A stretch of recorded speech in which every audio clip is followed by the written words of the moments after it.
ସକାଳୁ ସକାଳୁ ଉଠି ଟିକେ ପାଠ ପଢି ପକେଇଥିଲେ କାହିଁକି ନା ଆଗକୁ ଏକ୍ଜାମ ଅଛି ବୋଲି।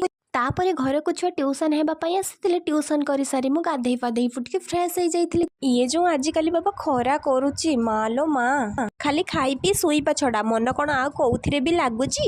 ତାପରେ ଲଞ୍ଚ ଟାଇମରେ କେତେ ଗୁଡାଏ ସାଧା ବ୍ୟଞ୍ଜନ ସହିତ ଅଣ୍ଡା ଆମଲେଟ ଲଗେଇ ଭାତ ଟିକେ ଖାଇ ଦେଇଥିଲି।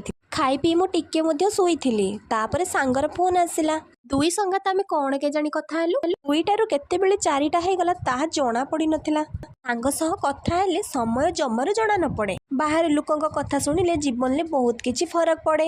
ଆଜିର ଏଇଟା ଅନୁଚିନ୍ତା ଥିଲା। ଏମିତିକା ଭଲ ଭଲ କଥା ଶୁଣିବା ପାଇଁ ହେଲେ ଚ୍ୟାନେଲକୁ ସବସ୍କ୍ରାଇବ କରିଲେ ହେଲା।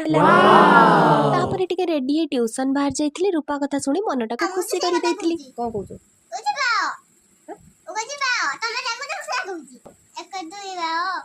ପୁଣି ବାଓ 12